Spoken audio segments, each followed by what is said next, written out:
open. He never took it out of his pack. A page is filled, ink still wet, letters crawling across the paper like insects. Stay in the fog. The trees at the edge, their bark ripples. Faces push out, wood stretching like skin, eyes closed, mouths moving. Noah, Noah, Noah, in a whisper that's everywhere and nowhere. His headlamp flickers, strobes. The beam catches the fog, and the fog catches it back. Reflections. Dozens. Pale figures suspended in the mist, arms outstretched, mouths gaping, eyes black holes that pull. They flicker, closer, closer, until one is inches from his face. No breath. No heat. Just cold and the smell of turned earth. Noah swings the flare gun, fires into the air. The red flare arcs, and the fog swallows it, spits it back as a screaming face that dissolves midair. He runs.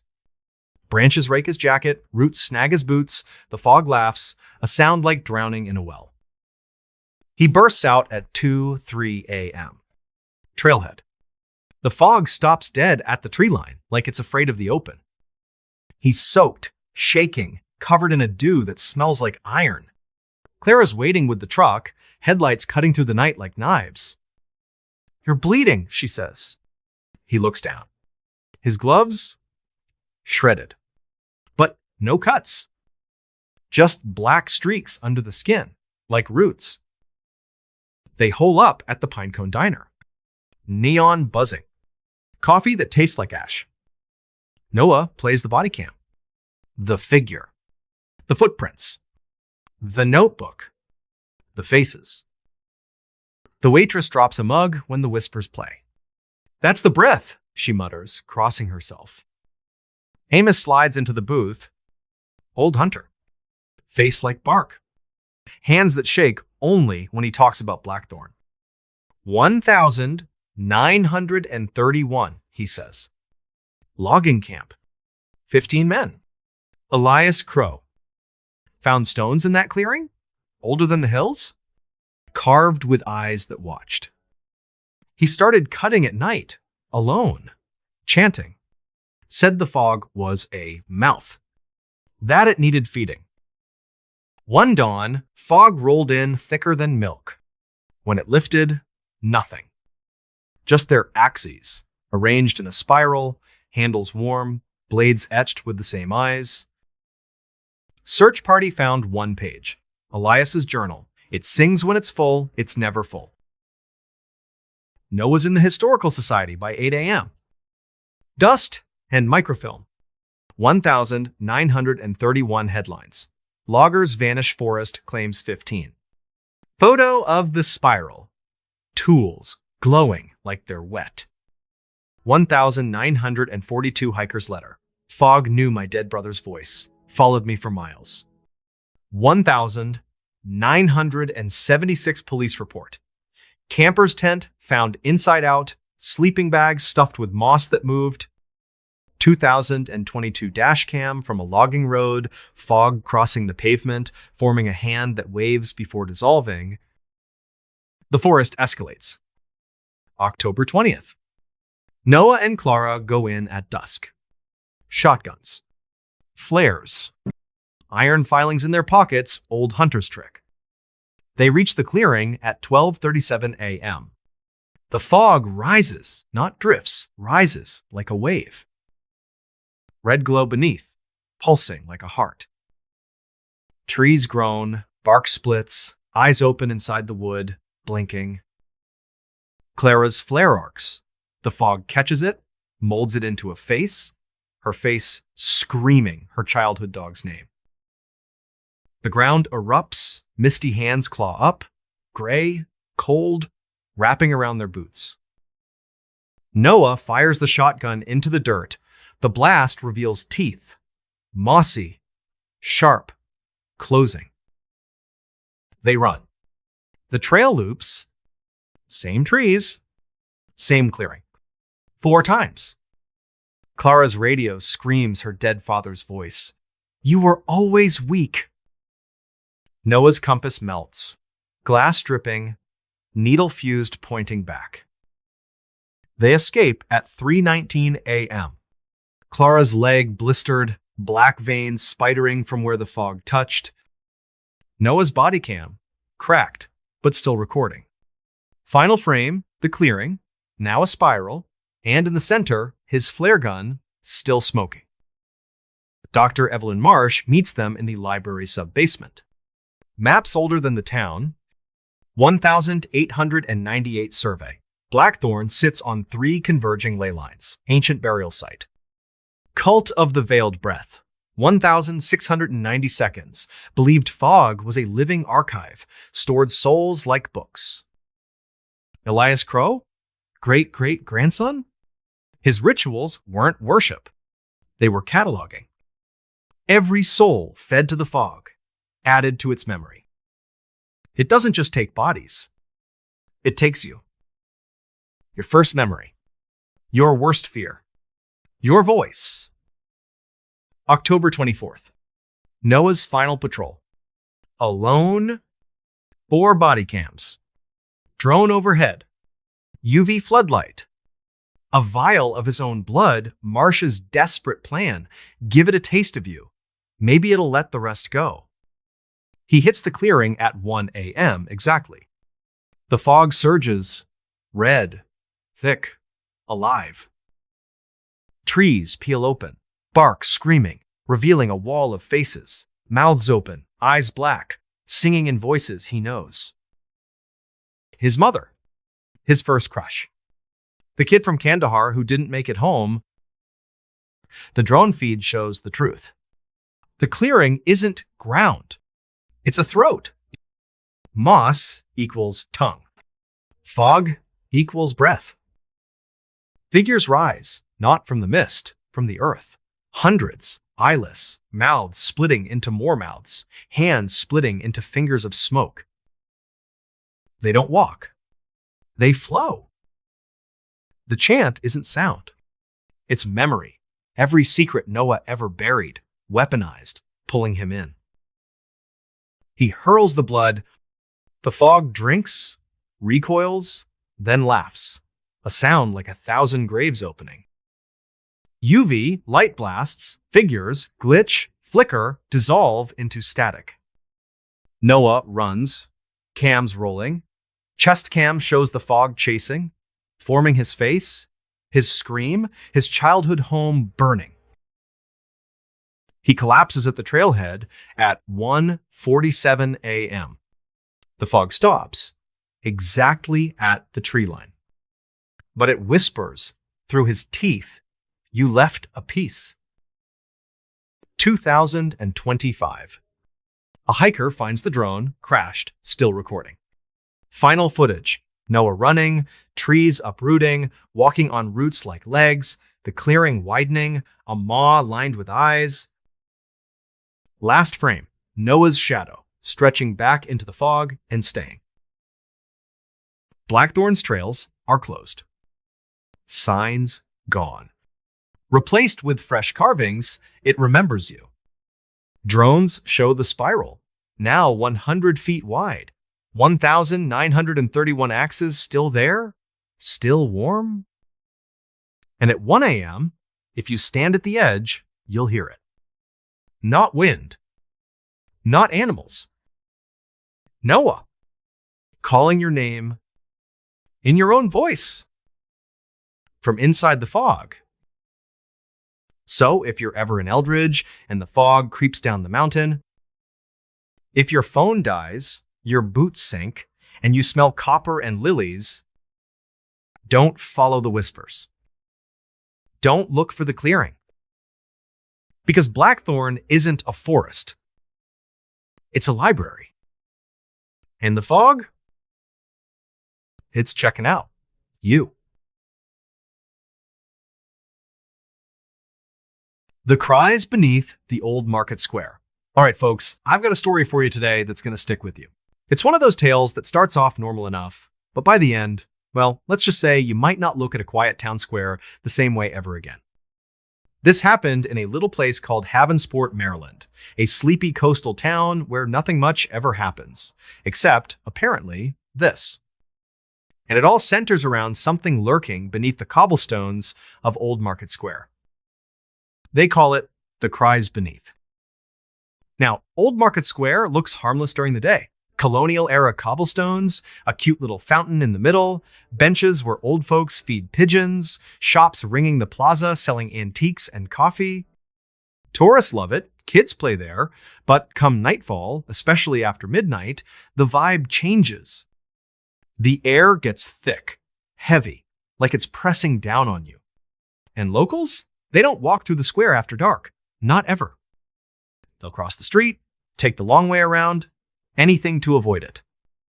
Because they say, if you're there at the wrong time, you'll hear it.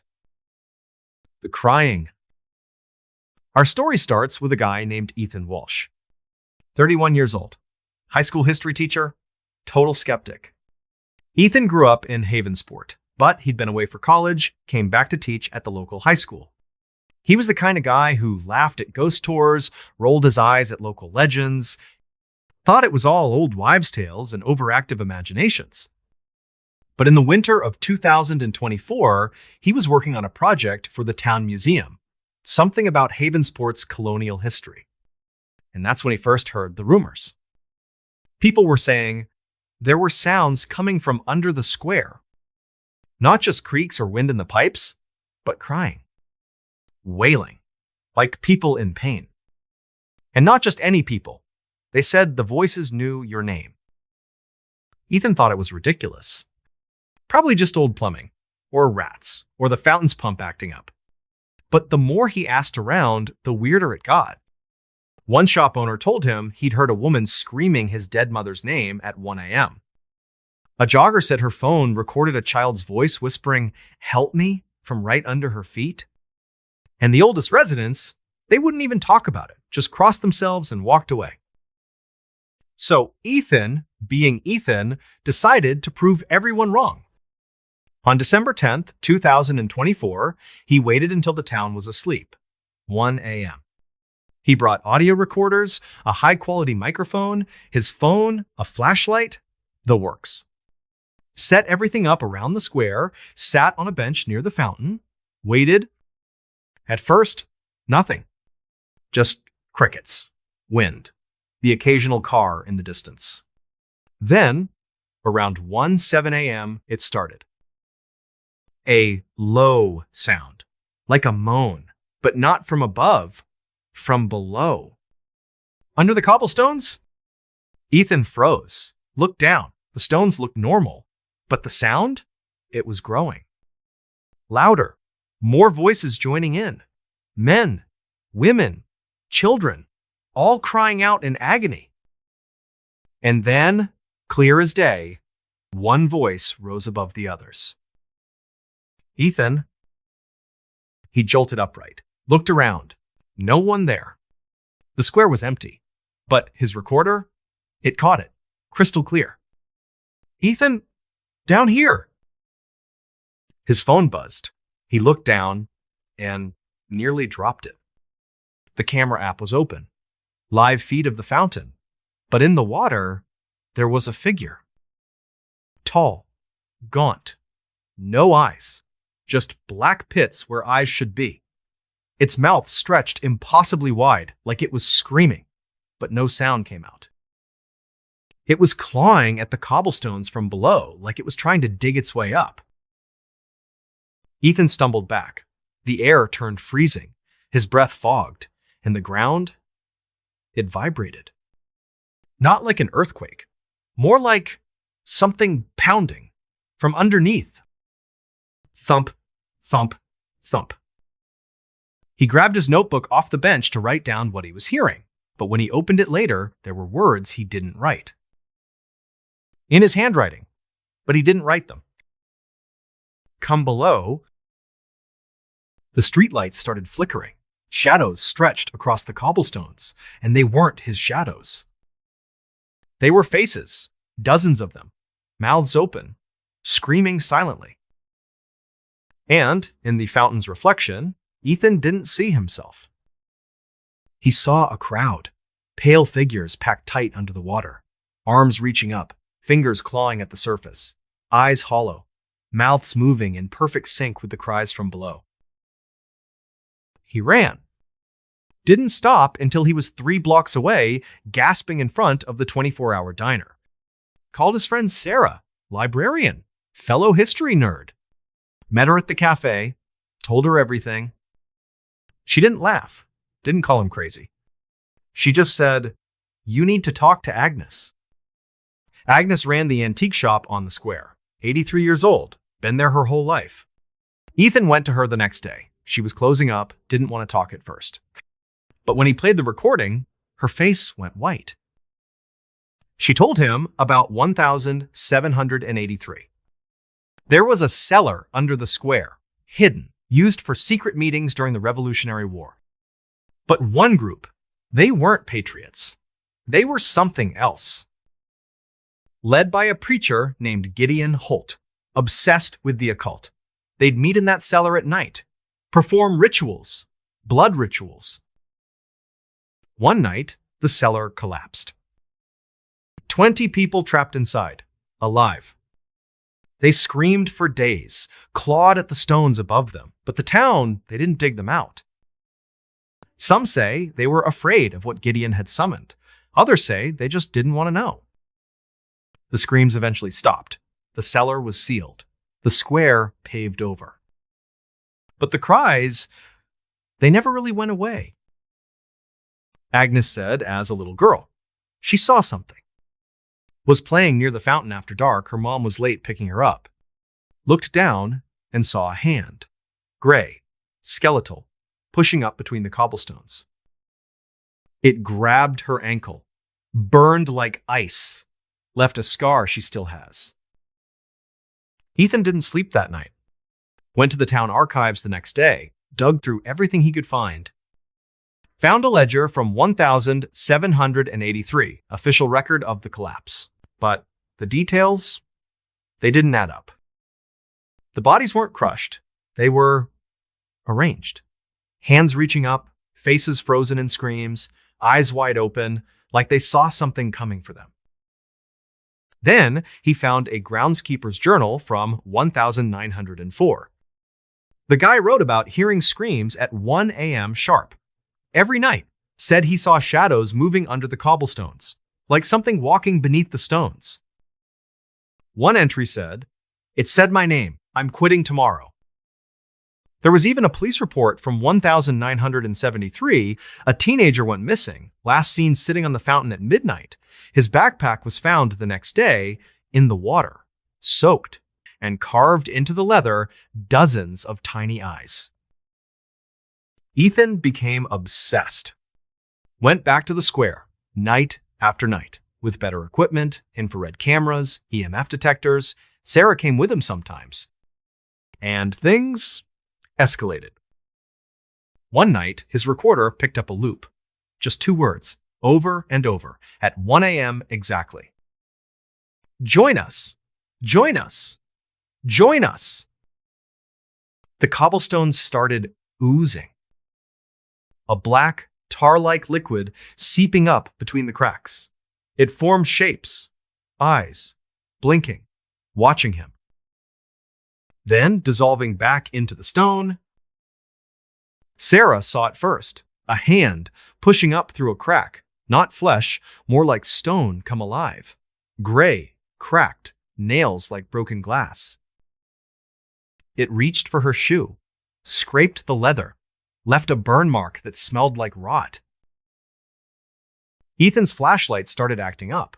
One night, the beam twisted, like it was being bent by something. Burned words into the ground, glowing red. "Stay below." They brought in an expert, Dr. Clara Voss, local historian, specialized in colonial occult practices. She'd heard the rumors, didn't believe them, until Ethan showed her the evidence. Voss found a letter, 1783, from one of the survivors, someone who escaped the collapse. It said Gideon's rituals weren't just theater. They opened something, A gate. Beneath the square. To a place that wasn't here. Something that fed on pain, on souls, and it was still hungry. She found an old surveyor's map, pre-colonial. The square wasn't built on random land. It was on a Native American burial mound, thousands of years old. The stones used to pave the square? They weren't local, shipped from somewhere else, etched with symbols, curses, meant to keep something sealed. But Gideon's rituals, they broke the seal.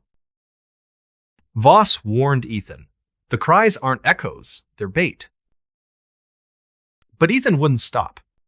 He had to know, had to see. On December 18th, 2024, he went back, alone, full camera rig, live streaming to his laptop in his car. 1 a.m. The cries started immediately, louder than ever. A chorus, hundreds of voices, screaming his name. Then, the cobblestones cracked. Not just a little, a fissure, 10 feet long, glowing red from below. Ethan's camera caught it all. Figures, dozens of them, climbing out of the crack, not walking, crawling, their bodies fused with the stone, arms too long, fingers like roots, no eyes, just black pits, mouths stretched wide, screaming. Feed us! The ground shook, hands burst up all around him, oily, writhing, grabbing his legs, his waist, pulling. Ethan fought, kicked, screamed, but they were too strong. His camera showed his shadow, sinking, like the ground was swallowing it. His screams joined the chorus, then cut off. The crack sealed, the cobblestones smoothed over, like nothing happened. Ethan's car was found the next morning, laptop still running, the live stream, it showed everything, up until the end. Then static, then a single frame, Ethan's face, but his eyes, they were gone, just black pits, mouth open in a scream. They searched for him, for weeks, nothing. Until April 2025. A construction crew was repaving part of the square, found something under the stones. A camera. Ethan's camera. Still recording, battery dead, but the memory card intact. The footage, it starts where the live stream cut off. Ethan's in the dark, total black, but you can hear him breathing, panicking. Then, a glow, red, pulsing. He turns the camera, and there's the cellar. But it's not a cellar anymore. It's a cavern, endless, walls made of faces, thousands of them, screaming, crying, their eyes following the camera. And in the center, Ethan sees himself. But it's not him. It's a version of him, fused into the wall, arms outstretched, mouth open, eyes black. It looks at the camera and whispers, "You're home." The video ends with the camera dropping. A hand, Ethan's hand, but wrong, too long, too gray, reaches down and picks it up, turns it to face the real Ethan. He's on his knees, crying, but his tears, they're black, oily, and they're moving, crawling up his face, into his eyes. The last thing you hear is the chorus. All the voices, including Ethan's. Join us. They say if you go to Old Market Square now, at 1 a.m., you might hear him. Ethan, calling from below. And if you hear your name, don't answer. Because the cries beneath the Old Market Square, they don't just echo. They claim. And once they have you, you don't come back. You become part of the chorus. Forever. Strange, dark, and true. The Whispering Halls of Mercy Hospital. All right, folks, I've got a story for you today that's going to crawl under your skin and stay there. It's one of those tales that starts in a place you think is safe, a hospital, and ends somewhere you never want to be. This all went down in a little town called Erie, Pennsylvania, at a century-old brick building known as Mercy Hospital. And what happened inside those walls? Well, let's just say the name Mercy never felt more ironic. They call it the Whispering Halls. Now, Mercy Hospital looks normal enough from the outside. Big red brick facade, white trim. Emergency room entrance glowing red at night. Inside, it's your standard maze of hallways, beeping monitors, fluorescent lights that hum too loud. But there's one floor, the 5th floor, that nobody wants to work. Nurses request transfers, patients beg to be moved, even the janitors rush through their rounds.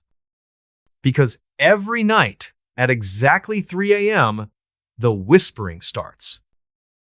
Our story begins with Dr. Sarah Langston, 40 years old, neurologist.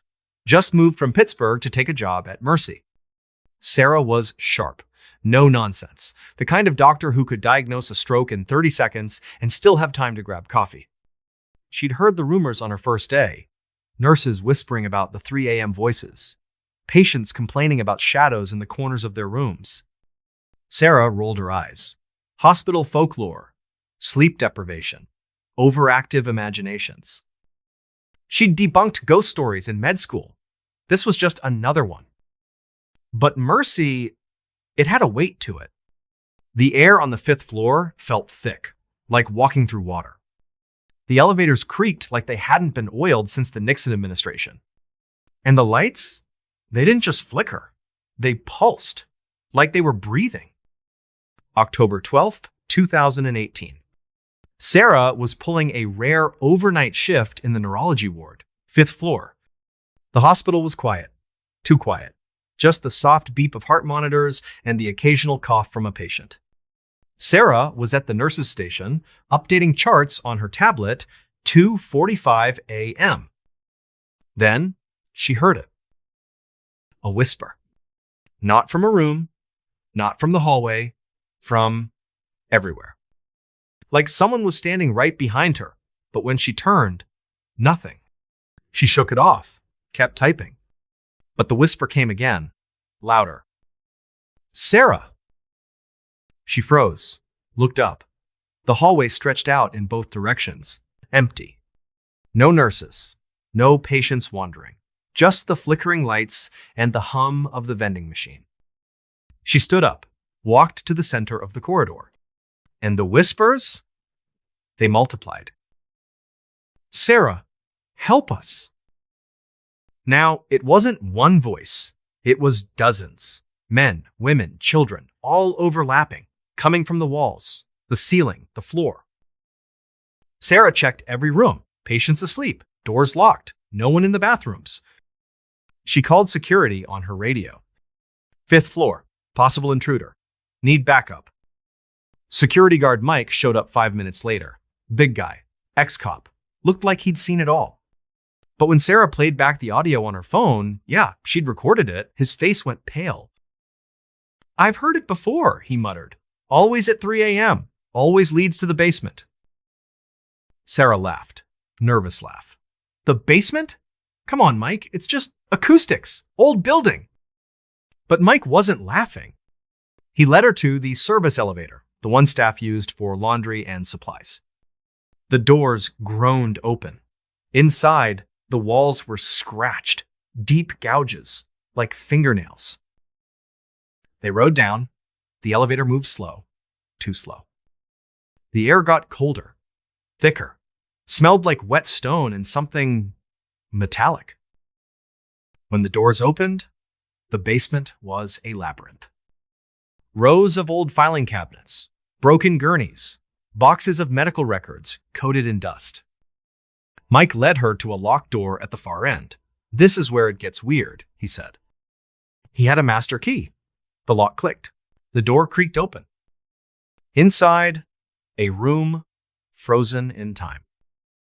Dusty filing cabinets, a wooden desk, yellowed papers scattered everywhere. And on the desk, a file, thick, labeled in faded ink, Ward 5 Experiments, 1923. Sarah opened it. Photos, dozens of them. Patients in hospital gowns, standing in the fifth-floor hallway, but their faces blurred, like the camera couldn't focus. Case notes, handwritten, by a doctor, Harold Vance. Subject 17, injected with serum V at 0300, vital signs stable, reports hearing voices from walls, claims they're watching. Subject 23, disappeared from room 512 at 0300, bed empty, no sign of exit. Sarah's hands shook as she flipped the pages. The whispers started again, louder, right there in the room. You see us now? The lights went out. Total black. Sarah's flashlight clicked on. She swung it around. Shadows, tall, thin, moving along the walls, not cast by anything, just there. Mike's radio exploded with static, then a voice, not his partner, not anyone. Don't leave us. They ran. Back to the elevator, mashed the button. Nothing. The doors wouldn't close. The whispers were right behind them now, breathing. Sarah looked at her watch. 3 a.m. The elevator hummed to life at 3:01. Doors slid shut. They shot up to the 5th floor. Sarah didn't sleep that night. The next day, she went to the local library, found a historian named Ellen Price. Ellen had a file on Mercy, thick as a phone book. Turns out, in the 1,920 seconds, Mercy wasn't just a hospital. It was a sanatorium for tuberculosis. Hundreds died. But that wasn't the worst part. Dr. Harold Vance, chief of staff, brilliant, cruel, obsessed with curing death. Funded by a secret group. No name, just a symbol. A circle with an eye in the middle. Vance ran experiments on the 5th floor, injected patients with a serum, said it would make them immortal. It didn't. Patients started vanishing. Not dying, vanishing. Beds empty, charts gone, like they were never there. Nurses reported hearing screams from the walls, seeing shadows in the corners. One nurse quit in 1923, left a note. The walls are alive. They speak at 3 a.m. Vance disappeared in 1925, last seen entering the basement, alone, carrying a syringe. His office on the 5th floor was bricked up the next day. Still is. Sarah became obsessed. She went back to the 5th floor, night after night. With a recorder, a thermal camera, a GoPro. And the whispers, they got personal. Sarah, you know what we are. Her office door started unlocking itself. Charts rearranged, words scrawled in the margins in old-fashioned cursive. Help us. Monitors glitched, static. Then faces, blurred, mouths moving, no sound. One patient, a little girl with leukemia, woke up screaming, said a man in a white coat stood at the foot of her bed, whispered her name. His face melted, like wax. Security footage from the hallway showed a door opening at 3 a.m., closing. No one there. But if you slow it down, frame by frame, there's a shadow, tall, thin, following the door. Sarah tried to transfer, put in her notice. But the whispers followed her home. Her apartment, 3 a.m. Lights flickered. Clocks stopped. Her phone recorded audio she didn't hear live. You know now. She found a Reddit thread from 2015. A Mercy nurse. Same story. Whispers. 3 a.m. Basement. Last post. They're in the walls. I can't leave. Account deleted the next day. Sarah's colleague, Dr. Patel, helped her research. One night, he heard it in his car, radio tuned to static, a voice. You're next. He quit the next week. In 2020, Sarah finally left Erie, moved to Florida, thought it was over. But in 2023, she got a package. No return address. Inside, a stethoscope. Hers. The one that went missing in 2018. Coiled like a snake. And etched into the bell, a circle with an eye. She threw it away. Burned it. But at 3 a.m., her new apartment in Miami, the lights flickered. And the whispering started again. Sarah, you can't leave us. Back in Erie, Mercy Hospital still stands. The 5th floor is under renovation, has been for years. But in 2024, a maintenance worker found something. Behind the bricked-up door of Vance's old office, a hidden stairwell leads down to a room. Walls covered in scratches. Thousands of names. Some from the 1,920 Some recent. One worker's flashlight died. He heard it. Clear as day. Don't leave. He ran. Quit the next day. They say if you work the night shift at Mercy, don't walk the 5th floor alone. Don't look at the walls too long. And if you hear your name at 3 a.m., don't answer. Because the whispering halls of Mercy Hospital, they don't just echo. They remember. And once they know your name, you're part of the walls. Forever. Strange, dark, and true. Room 13 at the Blackwood Hotel. If you ever find yourself in Savannah, Georgia, walking those humid, moss-draped streets where the gas lamps still flicker like they're running on real flame, you might pass a 3-story brick wedding cake of a building called the Blackwood Hotel. From the outside, it looks romantic, iron balconies, magnolias, that perfect Southern Gothic charm tourists pay good money for. Inside, the lobby still has the original grand staircase, a massive oil portrait of the first owner glaring down at you, and a smell that's equal parts old money and something faintly metallic, like a penny left on a grave. The staff are polite, quiet, and they will do anything to keep you from being assigned to the 3rd floor after dark. Clara Bennett didn't know that when she checked in on the 16th of October 2023, 34 years old, travel writer, professional skeptic, the kind of woman who once spent the night in the Lizzie Borden house with nothing but a thermos of coffee and a smirk. She was in town to write a piece on historic hotels with character. The clerk, an older woman named Evelyn with a silver bun and eyes that had seen too much, slid a heavy brass key across the counter and said, "Room 13, 3rd floor. Elevators are temperamental after sunset." Clara laughed, asked if it was the superstition thing, and Evelyn's smile never touched her eyes when she answered, "Just keep the curtains closed after midnight, dear." Room 13 looked like every haunted hotel room you've ever seen in movies, only real. A towering 4-poster bed, velvet drapes the color of dried blood, wallpaper with a damask pattern that seemed to shift when you weren't staring directly at it, and a mirror over the dresser that felt a few inches too tall for the frame. Clara set up her laptop, took her photos, and went to bed, telling herself it was all atmosphere, nothing more. At exactly 2 a.m., she woke up to the sound of fingernails tapping on glass. Tap, tap, tap. The curtains were drawn tight, but they bellied inward like a woman in a long dress was pressing against them from the outside, breathing slow and patient. Clara grabbed her phone. The screen lit by itself and opened straight to the front camera. In selfie mode, she could see her bed behind her empty. And standing at the window was a tall shadow in the shape of a woman, head tilted at an angle no neck should allow. Clara spun around. Nothing was there. The phone kept recording for 3 more seconds. In those 3 seconds, the shadow leaned forward until its veiled face filled the lens.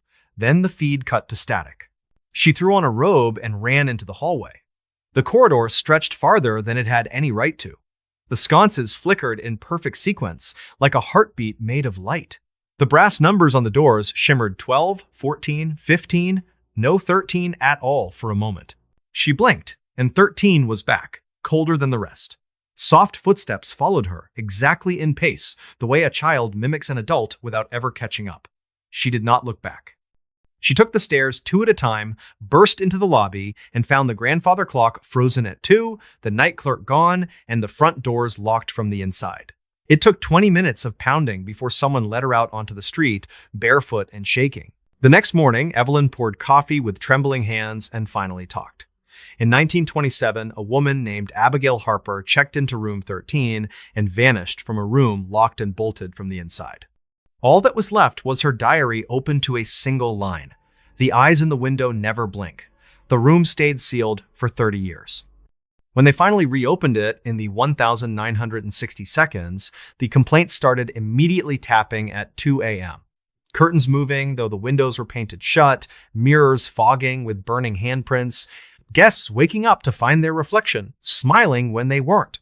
Clara spent the day in the Savannah Historical Society digging through microfiche and yellowed police reports. She found the story of the boarding house that had stood on the same spot before the Blackwood was built. In 1876, it burned to the ground with 11 people trapped inside. The only survivor, a woman named Eliza Thorne, spent her last hours screaming about opening the glass before she died of her burns. In Abigail Harper's police file, there was a charcoal sketch recovered from the room. A perfect spiral made of 13 open eyes. That night, Clara went back. She wasn't leaving the story half-written. She set a GoPro on a tripod, voice recorder running, and sat on the edge of the four-poster bed with her notebook open, daring the room to show her something worth printing. At 1:59, the chandelier began to sway, crystals chiming, though there was no wind. At 2, exactly the tapping started again, faster this time, excited. The curtains parted an inch on their own. A woman stood on the other side of the glass in a rotting white dress, veil lifted just enough to reveal 2 pits of absolute black where eyes should have been. The voice recorder caught words that sounded like 3 women speaking in perfect unison: Abigail, Eliza, and something far older. "Clara, come look outside. See what we see." Her reflection in the tall mirror stopped matching her movements. It smiled a slow, terrible smile, while Clara sat frozen. Then the reflection lifted one hand and pressed it against the inside of the glass. Frost spread in spirals from the palm. The real Clara hadn't moved at all. On the GoPro, you can watch the reflection step sideways out of the mirror and stand behind the real Clara, resting its hands on her shoulders while she stares straight ahead, pupils blown wide. The brass key turned in the lock by itself. The door swung open onto a hallway that was no longer a hallway. The carpet had become charred floorboards from 1876, smoke curling along the ceiling that wasn't there a second ago. At the far end, a spiral of green fire spun on the floor, 13 feet across, pulsing like a heartbeat. The woman in white walked into the center of it and lifted her veil all the way. Where her face should have been was just a hole opening onto somewhere else, somewhere full of eyes that all blinked at once. Clara grabbed the GoPro and ran. The corridor shortened behind her with every step, wallpaper peeling away to reveal flames that weren't hot, only hungry. She hit the staircase as every gas lamp flared sickly green. In the lobby, the grandfather clock was still frozen at 2, hands bent into spirals. The front doors finally gave way, and she stumbled out into the street barefoot, lungs burning, the camera still rolling in her hand. She thought that was the end of it. 1 week later, in her apartment in Atlanta, the lights began flickering at exactly 2 a.m., even though every window was sealed and triple-locked. The long curtains in her bedroom bellied inward the same way they had in room 13. Every night, a perfect handprint appeared in the center of her bathroom mirror, and the temperature plummeted 20 degrees in the space of a heartbeat. When she finally worked up the nerve to look at the last file on the GoPro's memory card, the final frame showed the woman in white standing inside room 13 holding Clara's own red notebook. With a fountain pen that shouldn't exist, the ghost wrote one line in handwriting that matched Clara's exactly. "You left the door open." Back in Savannah, the Blackwood Hotel still stands. Room 13 has been booked solid every single night through the end of 2026, always under the same name: A. Harper. Guests who somehow get in anyway report their keys twisted into perfect spirals by morning, mirrors showing the room as it was the night of the 1876 fire, flames licking the walls that aren't burning. In 2025, someone live-streamed from the room at 2 a.m. sharp. 200,000 people watched the viewer count spike, then the camera flipped to the mirror. Clara Bennett's face stared out from the glass, 3,000 miles away and fast asleep in Atlanta, mouthing a single word over and over. Help. The kid streaming dropped the phone and ran. Security footage shows him pounding on doors that refused to open.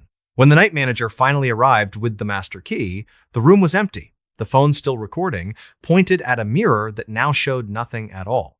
If you ever check into the Blackwood and the key in your hand says 13, do yourself a favor. Give it back. Walk away. Because some doors, once opened, don't care how far you run. Some rooms aren't haunted. They're waiting.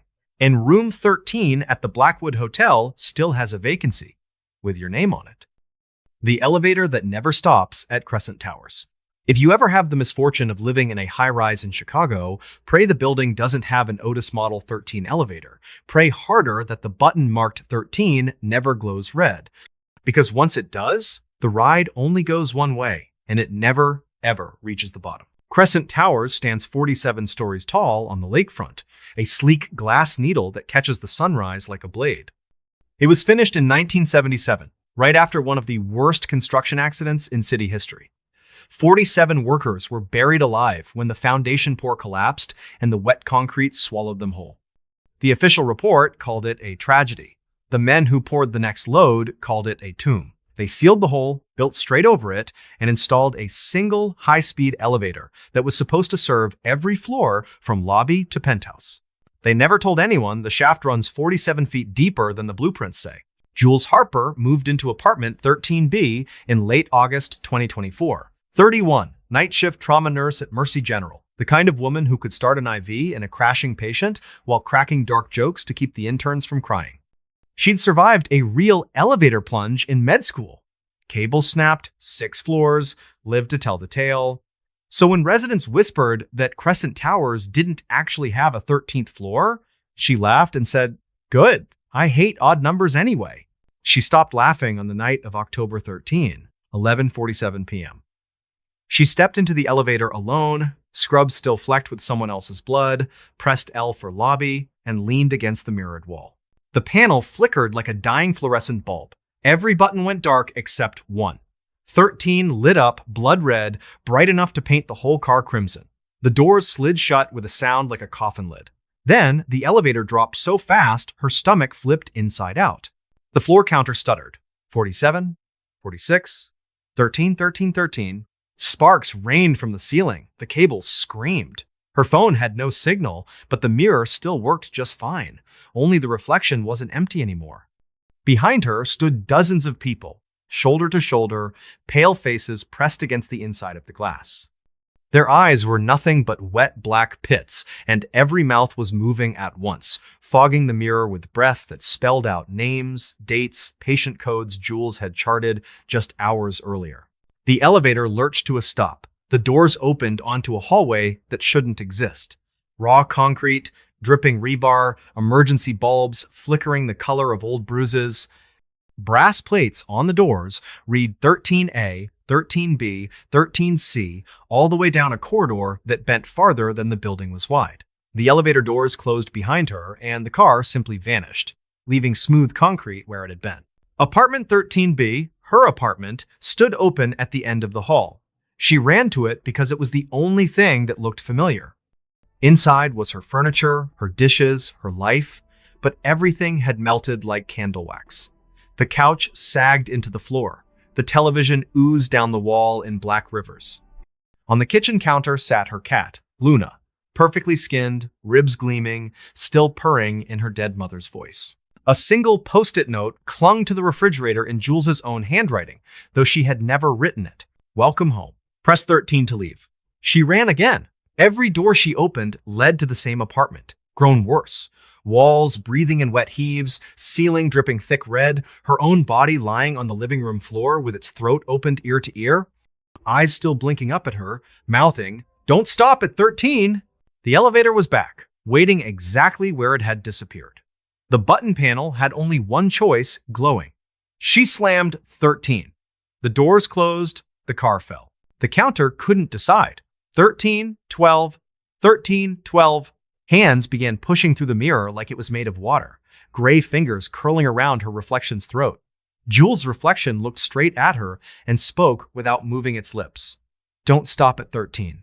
The doors opened to the real lobby. Marble floors, security desk, cold October air rushing in. She stumbled out, shaking, barefoot, covered in someone else's blood that wasn't there a second ago. The wall clock read 11:52 p.m.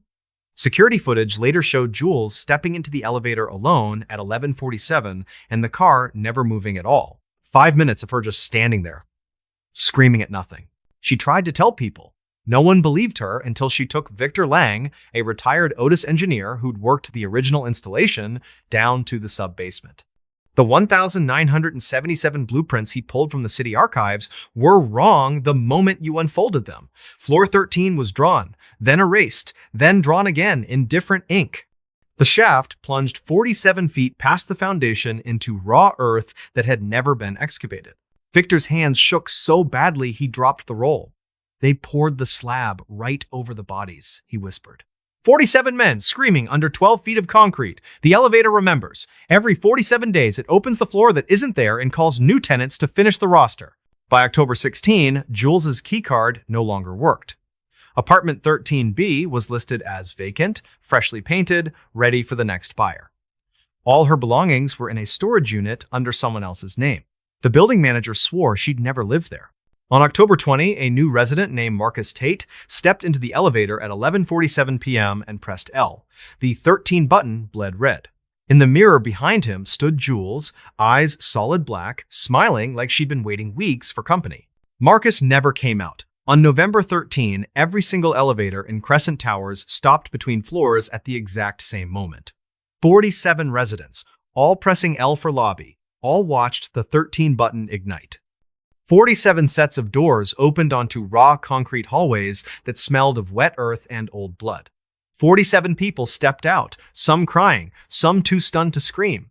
The doors closed. The cars kept falling. The lobby stayed empty.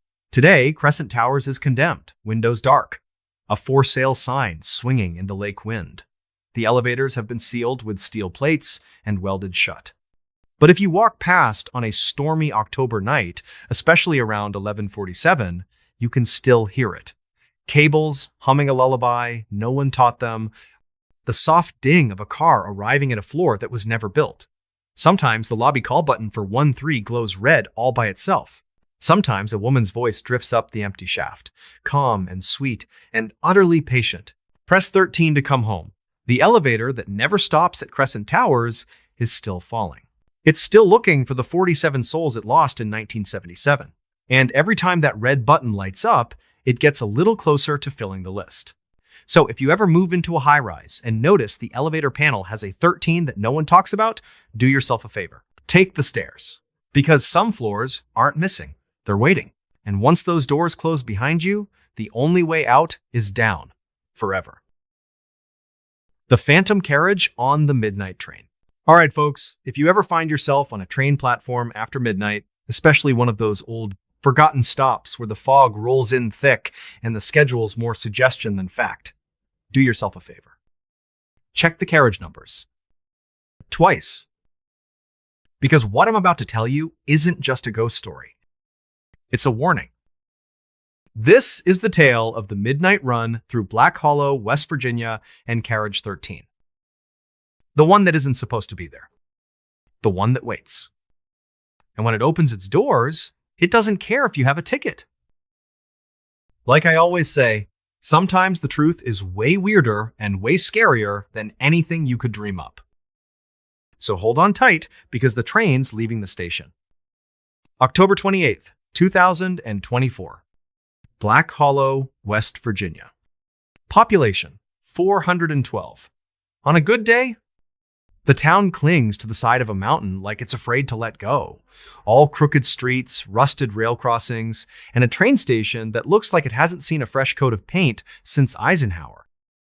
The midnight train, officially the Coleridge local #9, still runs every night.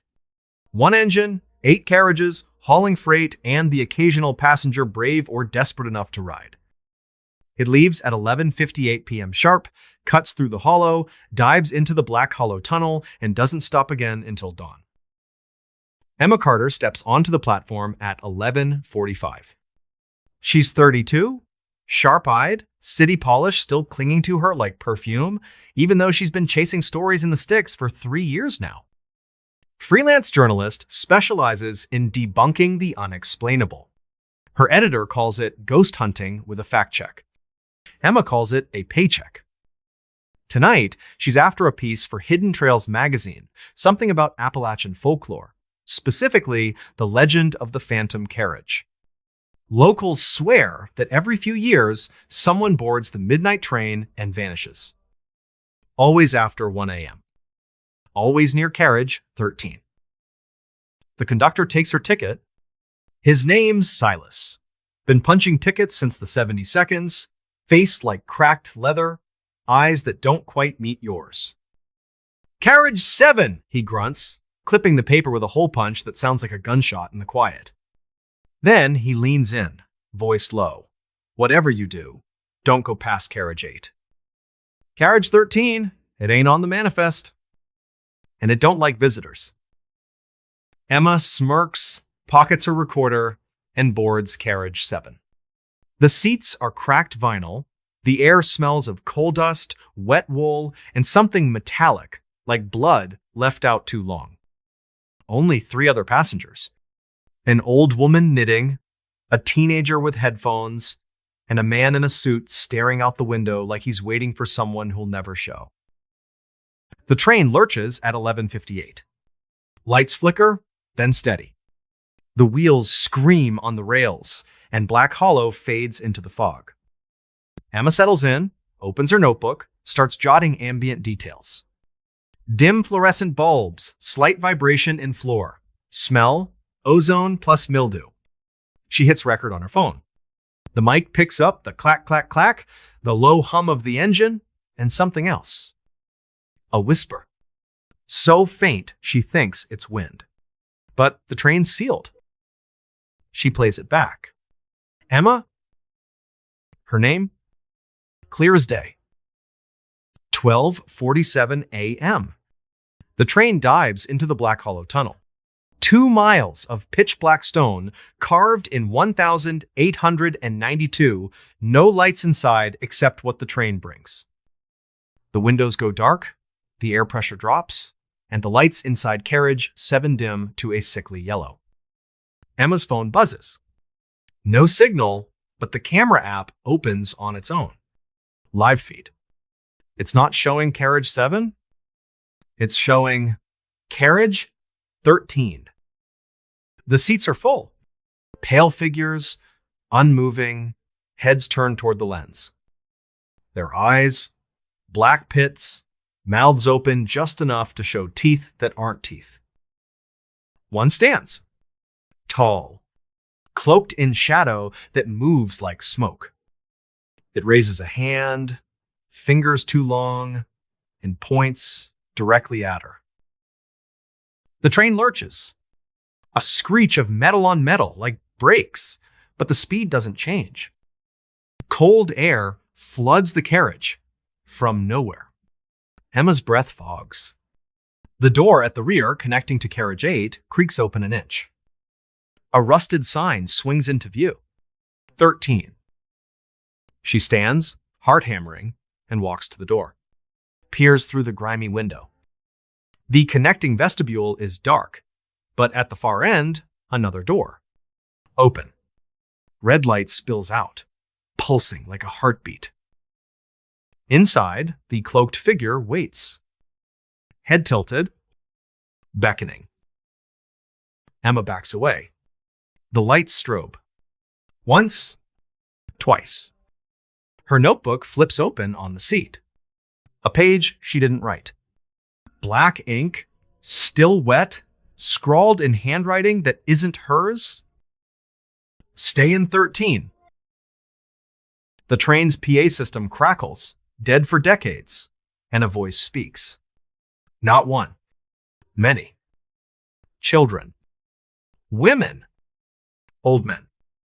All saying her name in perfect sync. Emma, ride with us.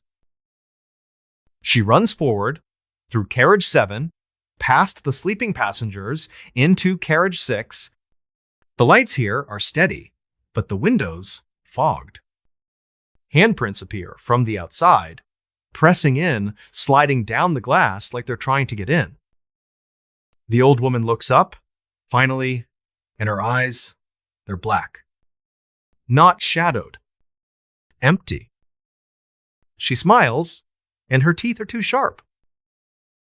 Emma screams, bangs on the conductor's door, but it's locked. The train howls through the tunnel, and the temperature drops to freezing. The next station is 18 miles away. She makes it. Stumbles onto the platform at 127A. Frost on her jacket, phone dead, recorder still running somehow. She calls Rachel, her editor, from the payphone outside the depot.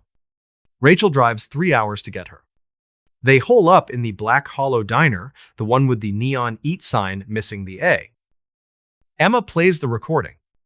The whispers, the chant, the sound of something dragging beneath the train, heavy, wet, endless. The waitress drops a plate when she hears it. "You rode the 13, she whispers, crossing herself. "God help you." That's when Amos sits down. Retired rail worker, 47 years on the line, hands scarred from coal and cold. He doesn't speak until Rachel buys him coffee. Then, quiet, like he's confessing. 1953. October 31st.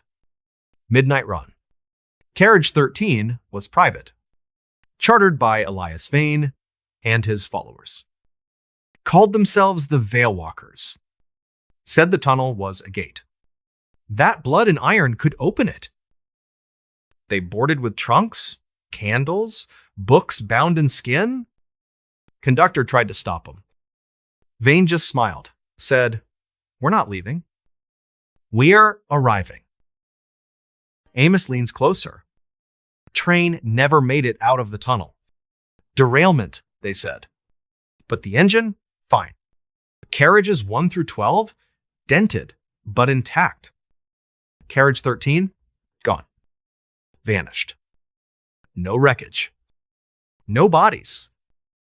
Just blood on the tracks, still warm, and a smell like burnt copper and lilies. But the passengers? They found them. Later. On other trains.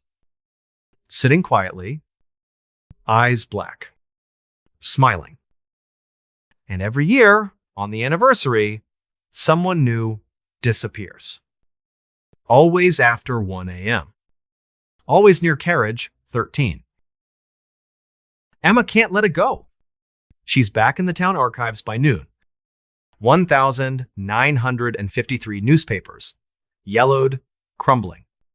Front page, midnight train disaster, 1-3 dead. But the photos, wrong. The victims' faces, blurred, like the camera couldn't hold them. One article mentions vocal phenomena from the PA after the crash, passengers screaming from inside the tunnel walls. A 1,978 conductor's log.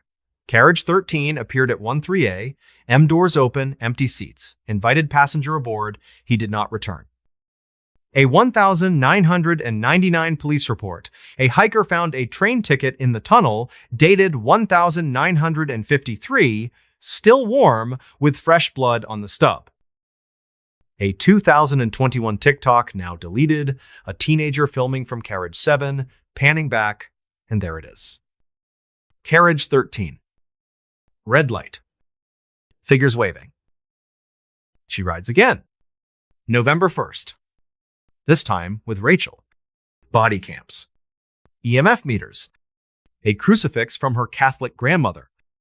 They sit in Carriage 7, doors locked between carriages, 12:55 a.m. The train enters the tunnel. The lights die. Not flicker. Die. Emergency red strips glow, casting everything in bloodlight. The temperature plummets. Frost forms inside the windows. The EMF meter screams, is less than #0. 5# is greater than Rachel's breath catches. Look. The door to carriage 8, unlocked. Open.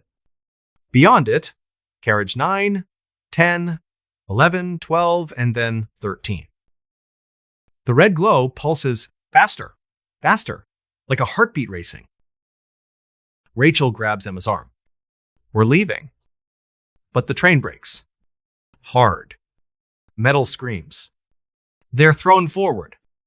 When they stand, the door to carriage 13 is right there. Open.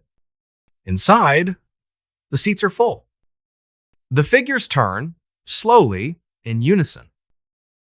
Their mouths open, and the sound that comes out, it's not human. It's the tunnel. The mountain. The rails themselves, screaming, "Join us." Emma's body cam catches it. The cloaked figure steps forward, hood falling back, revealing not a face, but a void, swirling, like smoke in a jar. It reaches, and where its hand touches the lens, the screen fractures. Rachel pulls Emma back, slams the door, but it won't latch. The handle burns cold, frostbite in seconds. The PA roars, "Emma! Rachel! Ride with us!" The floor vibrates, something crawling beneath the metal, claws on steel. They run forward, through the carriages, passengers gone, seats empty, but the windows full of faces. Pressing against the glass, mouths open, eyes black, hands leaving bloody prints that steam and vanish. The train stops, dead in the tunnel. Doors hiss open. Carriage 13 is attached now, right behind them. The red light floods in, and the figures step out. Bare feet on metal, no sound, but the air screams. Emma's final footage. She's running, camera shaking, Rachel ahead, then nothing. The feed cuts to static, but the audio keeps going. Footsteps. Breathing. A wet, dragging sound. Then, Emma's voice, calm, too calm. It's beautiful in here. The seats, they're warm, like skin. Come ride with us, Rachel. There's room. The chant rises, hundreds of voices, forever. Rachel makes it out. Alone. At the next station, 4:12 a.m. She's frostbitten, babbling, clutching Emma's camera. The footage ends with a single frame. Emma, sitting in carriage 13, smiling. Eyes black. Mouth open, but the sound, it's the train whistle, screaming her name. January 2025. A maintenance crew finds something in the tunnel. A bone. Human. Carved with tiny numbers, 13, 13, 13. Still warm. Emma's press badge melted into the rail, the photo burned away, but the name still legible. The midnight train still runs. Carriage 13 is never on the manifest. But passengers see it. At 1 a.m. Red light. Open door. And sometimes, if you look close, you'll see her. Emma, sitting by the window. Waving, beckoning. So, if you're ever on that train and the lights go red, if the door behind you opens and you smell lilies and blood, don't look back. Don't answer when they call your name. Because carriage 13 isn't going anywhere. It's already there. And it's got an empty seat with your name on it.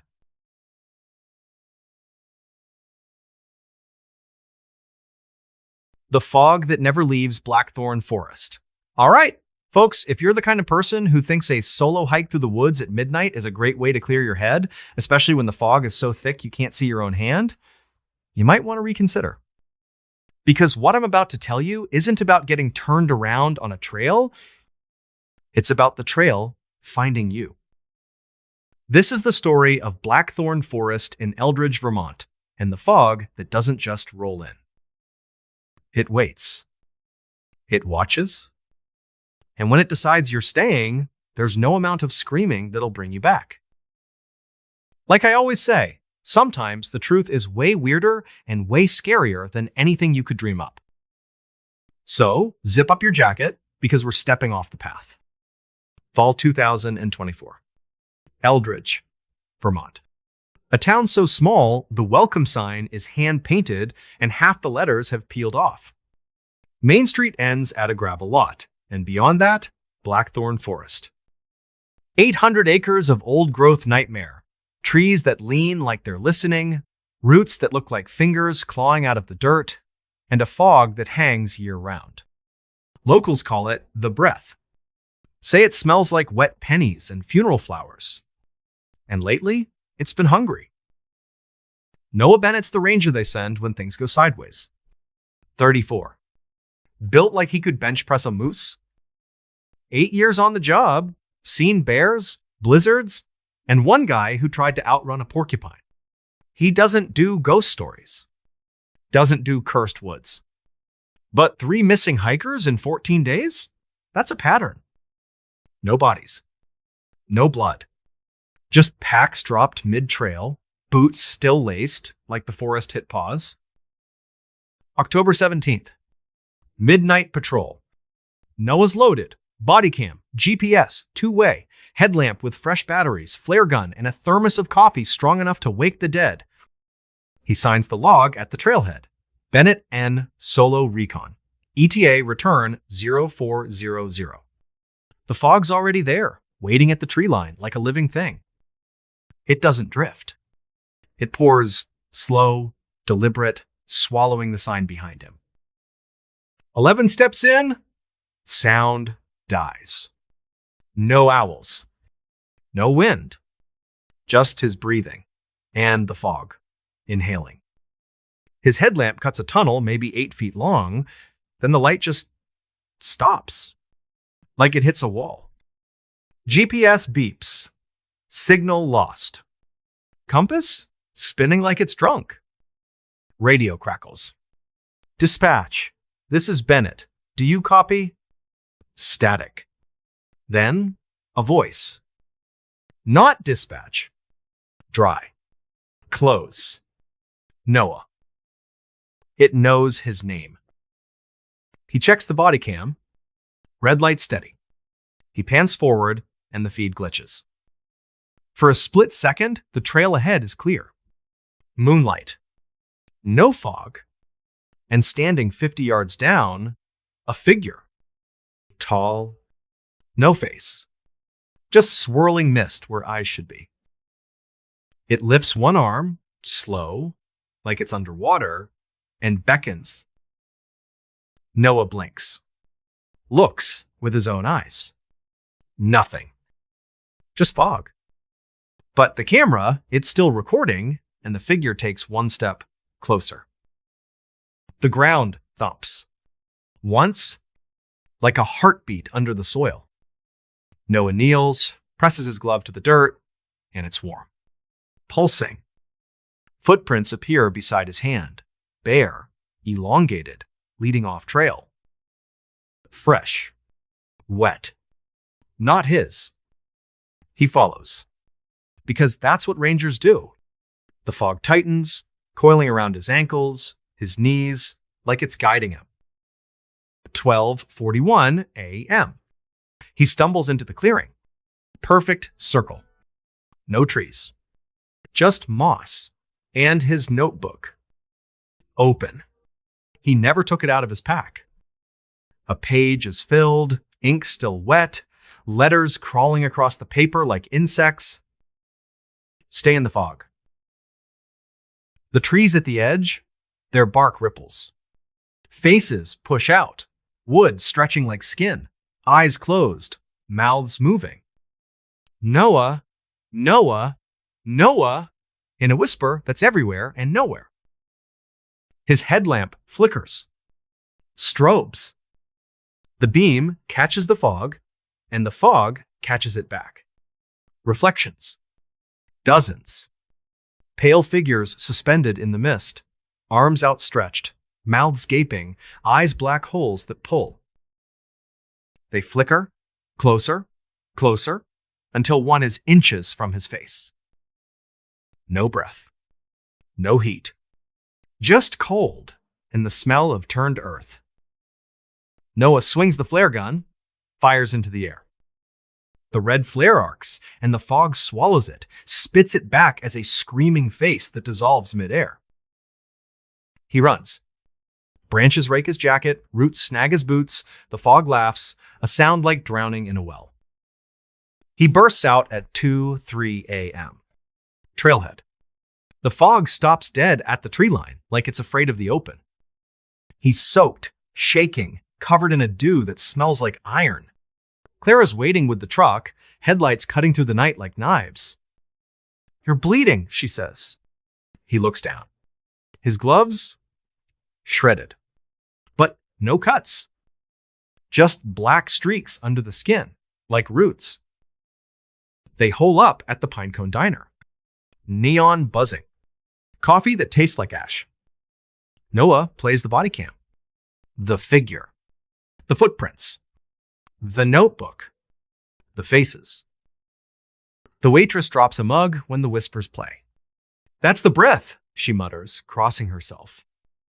Amos slides into the booth. Old Hunter. Face like bark. Hands that shake only when he talks about Blackthorn. 1,931, he says. Logging camp. 15 men. Elias Crow. Found stones in that clearing? Older than the hills? Carved with eyes that watched. He started cutting at night, alone, chanting. Said the fog was a mouth. That it needed feeding. One dawn, fog rolled in thicker than milk. When it lifted, nothing. Just their axes, arranged in a spiral, handles warm, blades etched with the same eyes. Search party found one page. Elias's journal. It sings when it's full, it's never full. Noah's in the Historical Society by 8 a.m. Dust and microfilm. 1,931 headlines. Loggers vanish forest claims 15. Photo of the spiral. Tools glowing like they're wet. 1,942 hikers letter. Fog knew my dead brother's voice. Followed me for miles. 1,976 police report. Camper's tent found inside out. Sleeping bags stuffed with moss that moved. 2022 dash cam from a logging road, fog crossing the pavement, forming a hand that waves before dissolving. The forest escalates. October 20th. Noah and Clara go in at dusk. Shotguns. Flares. Iron filings in their pockets, old hunter's trick. They reach the clearing at 12:37 a.m. The fog rises, not drifts, rises like a wave. Red glow beneath, pulsing like a heart. Trees groan, bark splits, eyes open inside the wood, blinking. Clara's flare arcs.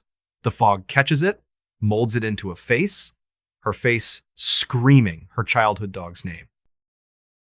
The ground erupts, misty hands claw up, gray, cold, wrapping around their boots. Noah fires the shotgun into the dirt. The blast reveals teeth, mossy, sharp, closing. They run. The trail loops, same trees, same clearing. 4 times. Clara's radio screams her dead father's voice. You were always weak. Noah's compass melts, glass dripping, needle fused pointing back. They escape at 3:19 a.m. Clara's leg blistered, black veins spidering from where the fog touched. Noah's body cam, cracked, but still recording. Final frame, the clearing, now a spiral, and in the center, his flare gun, still smoking. Dr. Evelyn Marsh meets them in the library sub-basement. Maps older than the town, 1,898 survey. Blackthorn sits on 3 converging ley lines, ancient burial site. Cult of the Veiled Breath. 1,690 seconds. Believed fog was a living archive, stored souls like books. Elias Crow?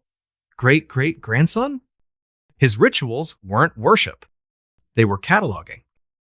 Every soul fed to the fog, added to its memory. It doesn't just take bodies. It takes you. Your first memory. Your worst fear. Your voice. October 24th. Noah's final patrol. Alone. 4 body cams. Drone overhead. UV floodlight. A vial of his own blood, Marsh's desperate plan. Give it a taste of you.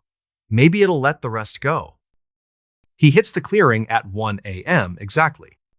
The fog surges. Red. Thick. Alive. Trees peel open.